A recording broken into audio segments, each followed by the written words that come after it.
Salut Fabien. Salut. Est-ce que tu peux nous dire où est-ce qu'on est et ce qu'on fait? Alors, on est dans les ateliers Woody Way, donc on fabrique des tiny house. On est en région franco-suisse. Voilà, ça fait à peu près plus d'un an qu'on a lancé Woody Way. Et puis on a une équipe de 5-6 personnes à peu près.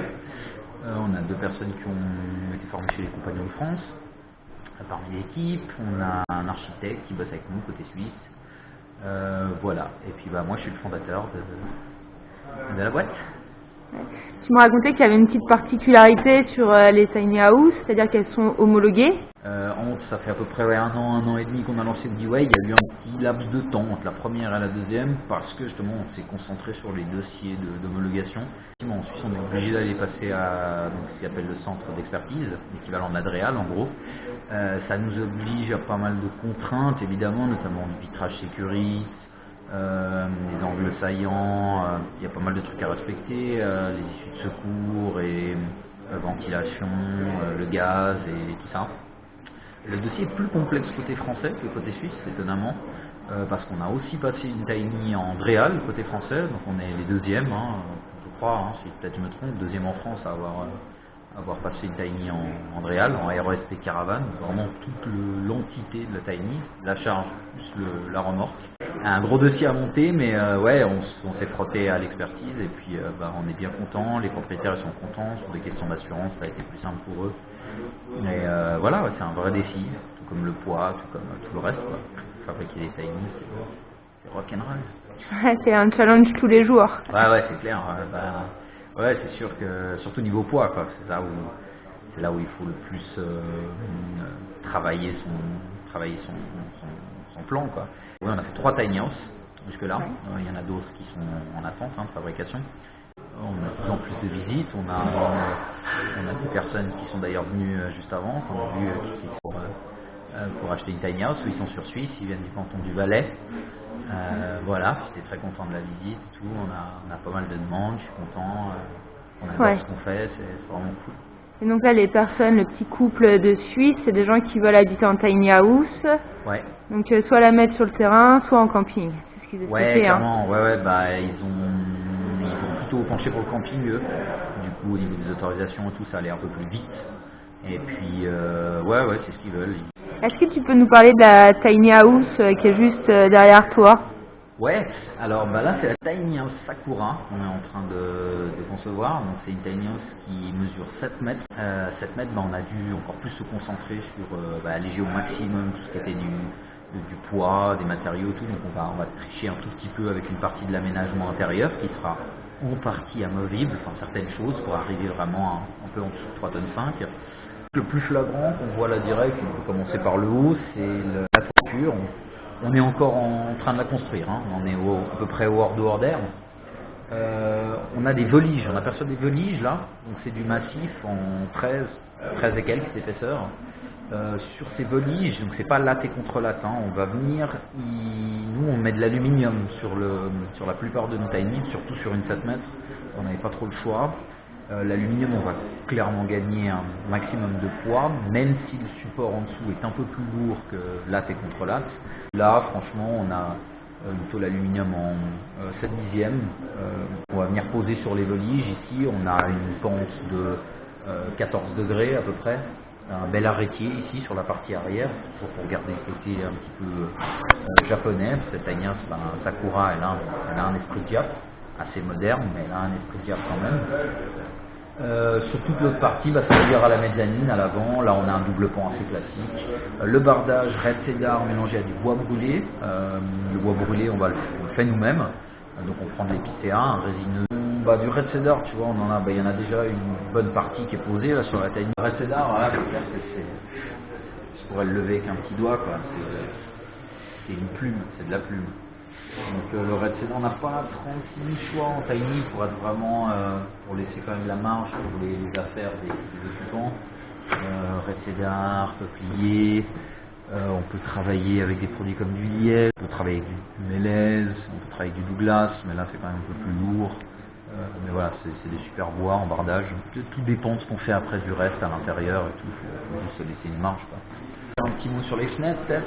Ouais, vas-y. Les fenêtres, du coup, on les fait nous-mêmes. Donc Ça, pareil, c'est fort. avec du bois du coin. On a un compagnon, un menuisier compagnon, qui s'occupe de bosser là-dessus. C'est quand même super technique. Donc voilà, tu vois tous les châssis ici. Là, tu vois, là, il y aura un monstre double porte-fenêtre ici. On a commandé les vitrages, on va les teinter. Là, ça va être le plancher, tu vois, auquel on a déjà filé une teinte. Donc on fera le traitement à la fin. Ce plancher est vraiment dans un brun foncé, il va venir contraster avec un bel habillage chêne clair. Le hublot. Ouais, le hublot, le fameux châssis hublot. Ça va être le châssis fixe hublot qui va venir à l'arrière, qu'on a vu avant, là, qui va venir à l'arrière de la Tiny. On a un peu tous les éléments là. Voilà, c'est vraiment du 100% fait sur mesure. Tu pourrais presque faire du cerceau là avec ton hublot. Hein. Ouais, tu veux que j'essaye, je suis même pas sûr que je rentre dans celui-là. Il est grossi. Et puis voilà, l'intérieur de la Tiny, alors c'est un peu particulier, pour ce projet-là, c'est pour une personne qui va la mettre en location. Donc c'était des attentes un peu différentes. L'espace cuisine par exemple, il ne va pas être aussi grand que dans une tiny house pour des personnes qui vont y vivre tous les jours. L'espace cuisine, comparer ça à une petite chambre d'hôtel, et voilà, l'espace cuisine sera du coup un peu moins conséquent. Le reste, tout sera en chêne clair dedans. De toute façon, je t'enverrai tous les images dès que... De toute façon, moi je suis ta page, donc je les verrai à la minute près, dès que tu as posté. Justement, où est-ce qu'on peut retrouver l'entreprise Woodyway? Alors, Woodyway, tout sur le site www.woody-way.com. Faut pas hésiter à envoyer un petit mail à info@woody-way.com, fabien@woody-way.com. C'est beaucoup de .com. Et voilà, vous pouvez voir les modélisations, donc nos réalisations, des modèles 3D. Un blog. Un blog. Il y a donc sur le blog, on traite de plein de sujets différents. On a des photos de nos constructions. Enfin, on parle. On teste aussi, on argumente un petit peu, on explique un petit peu comment est-ce que ça se passe sur la construction. On parle aussi on a des petits sujets un peu plus légers, mais qui expliquent comment est-ce qu'on pourrait optimiser l'espace. On parle de minimalisme, on parle aussi d'écologie de manière générale. Pourquoi est-ce que, par exemple, la construction bois, construire en bois, c'est écologique? Par exemple, on a fait un sujet là-dessus, c'était pas mal, qui avait été assez lu. Sur le site, on a encore plein d'informations sur la législation et autres, suisse, française. Voilà. Et puis, pas hésiter à nous appeler pour plus de renseignements. Exact. Donc il y a un délai maintenant, si on veut une tiny house, un délai de fabrication. Là on a déjà fabriqué 3, et puis le carnet de commande est assez plein, on est super content, et il y a presque un an d'attente pour avoir une tiny house Woodyway. Ouais, mais bon, ça laisse le temps de travailler son projet et de te contacter. Absolument, toujours, ça passe super vite, n'hésitez pas, ça passe vite. Super. Le mot de la fin? Le mot de la fin, longue vie au mouvement Tiny House, en Suisse autant qu'en France, en Europe. Voilà, en Suisse il y a encore pas mal de choses à faire pour que ça se décante. On peut le faire, on peut s'installer en Suisse, mais c'est pas encore très simple. En France non plus d'ailleurs, c'est pas toujours très simple de s'installer. Et puis franchement, voilà, les personnes qui s'installent là-dedans, c'est pas des gitans, c'est pas il ne va pas y avoir de ghettoisation ou autre, c'est vraiment des personnes en recherche d'une certaine forme de minimalisme, qui veulent vivre de manière plus simple, baisser leur empreinte carbone, et voilà, c'est ça qui est honorable, et longue vie au mouvement, et on fera tout pour encourager le truc. Super, merci Fabien. Ouais, de rien. À bientôt. Adieu, comme on dit. Ouais, peut-être que je repasserai, hein. Ouais, adieu, en Suisse on dit adieu. Ah ouais? Ouais, bien juste. Ouais. Se dire salut, adieu. Ouais, même pour se dire salut, ils disent adieu, comment tu vas? Adieu. Ah, je te laisse. Super, merci.